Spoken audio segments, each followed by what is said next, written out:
Gujarat's #1 engineering university, Sankal Chand Patel University, 9642706257. నమస్తే, welcome to iDream inside politics with కవిత.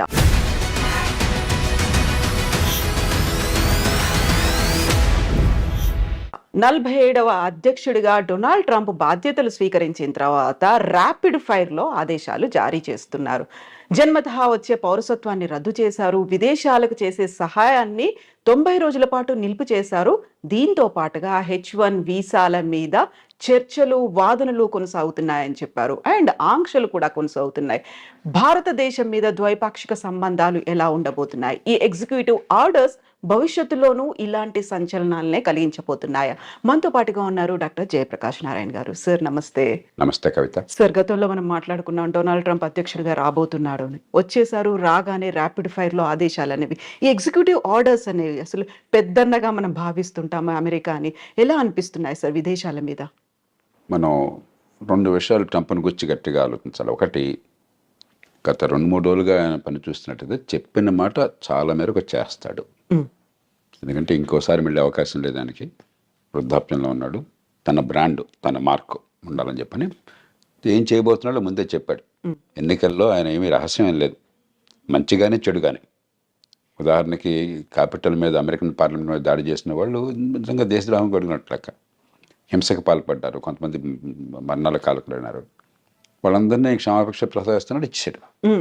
మంచిగానే చెడుగానే ఆయన చెప్పింది సీరియస్గా తీసుకుంటున్నాడు, స్ట్రాంగ్గా చెప్తాడు కూడా. రెండోది, ఇనాగరల్ స్పీచ్లో ఆయన ఒక మనిషిని ఉదహరించాడు. ఆయన విలియం మెకిన్లీ అని, అమెరికా రాష్ట్రపతిగా 1897 నుంచి 2001 దాకా ఉన్నాడు ఆయన. 2001లో సెప్టెంబర్లో ఆయన చంపేశారు. ఈ హత్యకు గురైన రాష్ట్రపతుల్లో ఆయన ఒకడు. ఆయన తర్వాత థియోడోర్ రూజ్వెల్ట్ వచ్చాడు. మెకిన్లీ ఆయన్ని ప్రస్తావించాడు. మెకిన్లీ 2కి ప్రధానంగా పేరున్నవాడు. ఒకటి, టారిఫ్లు, ఇతర దేశాల నుంచి దిగుమతుల్ని తగ్గించడం, దాని మీద ఈ టారిఫ్లు పెట్టడం. 2, దేశ విస్తరణ కాంక్ష. అమెరికా చివరిసారిగా విస్తరణ చేసింది మెకిన్లీ సమయంలో. స్పానిష్ వార్ అని చెప్పని 1898లో ఆ వార్లో గెలిచిన తర్వాత ఈవేళ ప్యూర్టోరికో ఆ రకంగా స్పెయిన్ నుంచి వచ్చింది. ఈవేళ క్యూబాని విడుదల చేశారు. అమెరికానే దానికి మోక్షం కలిగించి స్వతంత్ర దేశంగా చేసింది. అట్లాగే ఆయన కాలంలోనే ఈ హవాయి రాష్ట్రం అది అమెరికాలో కలిపేసుకున్నారు. ఫిలిప్పీన్స్ స్పానిష్ వార్లో స్పానిష్ కాలనీ, అది అమెరికా చేతుల్లోకి వచ్చిన తర్వాత స్వతంత్ర దేశంగా అయింది. కాబట్టి ఆయన పనామా కెనాల్ గురించి కానీ మరోదాన్ని గురించి కానీ మాట్లాడుతుంటే చాలా సీరియస్గా తీసుకోవాలి. ఎందుకంటే ఆ మెకిన్లీ ప్రభావం ఏమైందని ఆయన స్పష్టంగా చెప్తున్నాడు. మూడోది, ట్రంప్లో ఏమిటంటే ట్రాన్సాక్షనల్ మ్యాన్, పెద్ద సిద్ధాంతాలు అలాంటివి ఏమి పెద్దగా ఉండవు ఆయనకి. ఆ సందర్భాన్ని బట్టి ఏది లాభం అనుకుంటే తన దేశానికి, తను నమ్మిన లక్ష్యాలకి, దానికి ఆయన సిద్ధం. అప్పటికప్పుడు నిర్ణయాలు ఉంటాయి. డీల్ మేకింగ్ ఆయన ఎప్పుడు కూడా గర్వంగా చెప్తుంటాడు, నేను డీల్స్ బాగా చేస్తాను, ఒప్పందం చేసుకుంటాను, వాడికి కావాల్సింది ఇస్తాను, నాకు కావాల్సింది తీసుకుంటానని చెప్పని. కాబట్టి ఉడుపుగా ఆయనతో ఫైట్ చేయాలి. అంతే తప్ప సిద్ధాంతం ప్రకారం ట్రంప్తో ఫైట్ చేస్తే సిద్ధాంతం ఆయనకు లేనప్పుడు ఉపయోగం లేదు.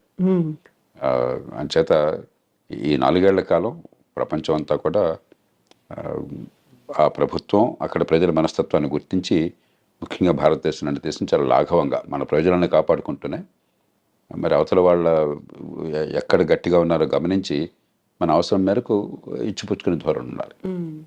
సో ఇప్పుడు జన్మతః వచ్చే పౌరసత్వాన్ని రద్దు చేశాము అన్న తర్వాత అక్కడున్న వాళ్ళకి లాభమా, మనకి నష్టం జరుగుతోందా? ఎలా ఉంది సార్ పరిస్థితి అనేది? మొట్టమొదటిది, ఇది రాజ్యాంగ రీత్యా సాధ్యం కాదు. అమెరికన్ రాజ్యాంగంలోనే అమెరికా గడ్డ మీద పుట్టిన వాళ్ళకి పుట్టుకతో పౌరసత్వం వస్తుందని చెప్పి రాసుకున్నారు. పుట్టుకతో పౌరసత్వం వస్తే అతను తీసేయడానికి లేదు ఆ పౌరసత్వాన్ని.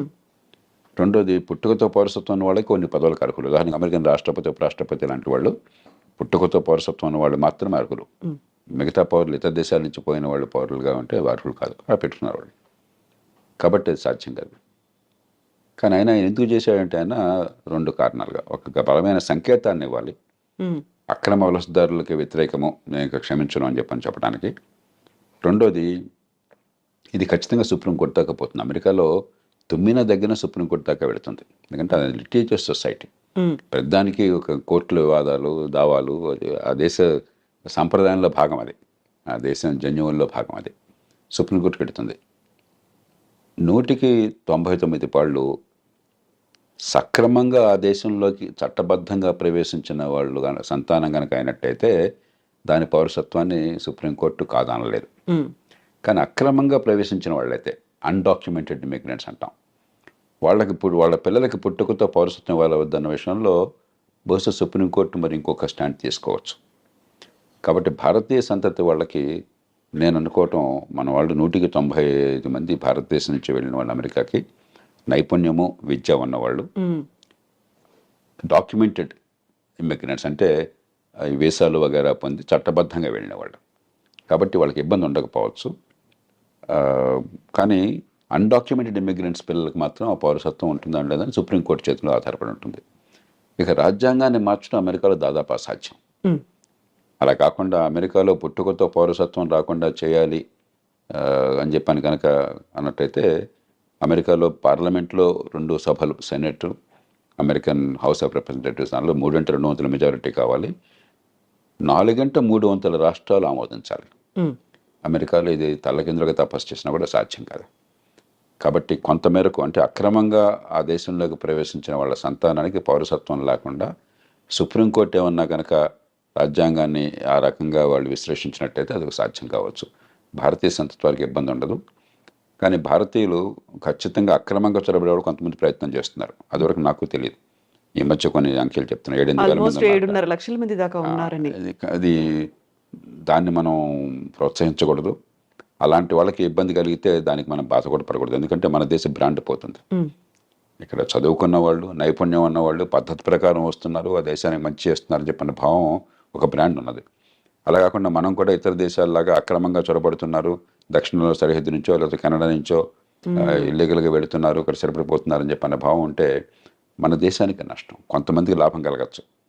కాబట్టి దానికి మనం చింతించాల్సిన అవసరం లేదు. వాళ్ళ పట్ల కఠినంగా వ్యవహరించినట్టయితే అమెరికాలో దానికి మనం చింతించాల్సిన అవసరం లేదు. ఇప్పుడు కెనడా, మెక్సికో మీద దిగుమతి సుంకాలు విపరీతంగా పెంచారు. ఆల్మోస్ట్ 25% ఉన్నాయి అనుకున్నప్పుడే విదేశాలతో సత్సంబంధాలు ఎలా ఉంటాయి, ద్వైపాక్షిక ఒప్పందాలు ఎలా ఉంటాయి అనేది కూడా కీలకంగా అయింది కదా సార్. ఆయన తీరు ఏమిటంటే ఎక్కడైనా బావగానే వంగతోట దగ్గర బావగాదు. కాబట్టి నువ్వు కెనడానా, మెక్సికోనా, యూరప్పా, ఇండియానా నాకు అనవసరం. నాకు లాభం ఏంటి, నా నుంచి నువ్వు పొందుతున్నావు నాకు రావట్లేదు అనుకుంటే వెంటనే ఆయన ఎదురు తిరుగుతాడు. కెనడా, మెక్సికోలు తీసుకుంటే ఉదాహరణకి మంచి ఉద్దేశంతో అమెరికా ఏం చేసినట్టు north American free trade agreement అని చెప్పని బిల్ క్లింటన్ కాలంలో నాఫ్తా అంటారు. దాంతో ఏమైందంటే కెనడా నుంచి కానీ మెక్సికో నుంచి కానీ దిగుమతులు అమెరికాకి, లేకపోతే అమెరికా నుంచి ఆ దేశాలకు ఎగుమతులు ఏమీ సుంకాలు లేకుండా, ఏ రకమైన అడ్డంకులు లేకుండా వచ్చే ఏర్పాటు జరిగింది. దాంతో ఏమైంది, అమెరికాలో కొంచెం ఖర్చు ఎక్కువ, తలసరి ఆదాయం ఎక్కువ కాబట్టి, లేబర్ కాస్ట్ చాలా ఎక్కువ కాబట్టి ఆ కాస్ట్ ఆఫ్ ప్రొడక్షన్ తగ్గించడం కోసం అమెరికన్ వ్యాపారవేత్తలు చాలామంది కెనడాలో పెద్ద పెద్ద ఎత్తున పరిశ్రమలు పెట్టారు. ఉత్పత్తి కెనడాలో జరుగుతుంది, ఆ కార్లు కానీ మిగతావి కానీ అమెరికాకు వెంటనే సరిహద్దే కదా, పక్క దేశమే కదా, అమెరికాకు వెంటనే వచ్చేస్తున్నాయి. అమెరికన్ వినియోగదారులకు లాభం జరుగుతుంది, కానీ అమెరికన్ ఉత్పత్తిదారులు నష్టపోతున్నారు. సమస్య వినియోగదారులకేమో చవకగా మంచి మన్నికల వస్తువులు కావాలి, ఉత్పత్తి చేసేవాడికి మనకు లేబర్ మార్కెట్లో ఉద్యోగాలు దొరకాలని చెప్పంటే మన దేశంలో ఉత్పత్తి జరగాలి. ఈ రెండింటికి మధ్య క్లాష్ ఉన్నది. ఇక్కడ ఏంటంటే ట్రంప్ ఆయన పార్టీ ఈ ఉత్పత్తిదారుల పక్షం వహించారు. మన దేశంలో మన వాళ్ళకి ఉద్యోగాలు రావాలి, వాళ్ళకి ఏమిటి రావటం అని చెప్పన్నది. అలాగే అంతకంటే అమెరికాకి చాలా ఇబ్బంది కలిగించేది ఏంటంటే చైనా వాళ్ళు అర్థం చేసుకున్నారు, మన మీద ఆంక్షలు పెడతారు ఉన్న కొద్దికిని. ఎందుకంటే అదివరకు జపాన్ చాలా అమెరికా భావించేవాడు రోనాల్డ్ రేగన్ కాలంలో. జపాన్ అన్ని ఎగుమతి చేస్తుంది, మనం పెద్ద ఎగుమతి చేయలేకపోతున్నాం, వాళ్ళకి మన దేశం మొత్తం వాళ్ళ వశమైపోతుంది, మన డబ్బంతా వాళ్ళ చేతుల్లో చేరుతుందనే భావం బలంగా ఉండేది. ఇప్పుడు చైనా మీద అలాంటి భావం ఉన్నది. చైనాతో ట్రేడ్ సర్ప్లస్, చైనాకి $200-300 బిలియన్ ట్రేడ్ సర్ప్లస్ ఉంది అమెరికాతో. కాబట్టి డాలర్లన్నీ కొన్ని ట్రిలియన్ల డాలర్లు చైనాలో పోగొడుతున్నాయి. మరి మనం వదిలేస్తే పూర్వం జపాన్ వాళ్ళు అమెరికాలో పెద్ద కంపెనీలు కొన్నట్టుగా చైనా వాళ్ళు కూడా అమెరికా ఆర్థిక వ్యవస్థను సొంతం చేసుకుంటారు. కాబట్టి అది జరగకూడదు అని చెప్పని ఆంక్షలు పెడుతుంటే చైనా వాళ్ళు ఏం చేస్తున్నారు తెలివిగాను, మెక్సికోలో ఫ్యాక్టరీలు పెట్టారు. మెక్సికో సంతోషంగా ఆహ్వానిస్తుంది, ఏ దేశాన్ని విదేశీ పెట్టుబడులను ఆహ్వానిస్తుంది. మనం కూడా ఎవరైనా పెట్టుబడులు పెడతామంటే మనం సంతోషంగా రమ్మని చెప్పంటాం మన దేశంలోకి. కాబట్టి చైనా వస్తువులు చైనా నుంచి రాకుండా మెక్సికో నుంచి వస్తున్నాయి.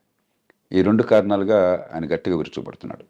మూడో దానికి కోపం ఏమిటంటే దానికి కొంత ఆధారాలు కూడా ఉన్నాయి. అమెరికా ఇవాళ ప్రపంచంలో మాదక ద్రవ్యాలు ఈ డ్రగ్స్కి ప్రపంచ క్యాపిటల్ అయిపోయింది.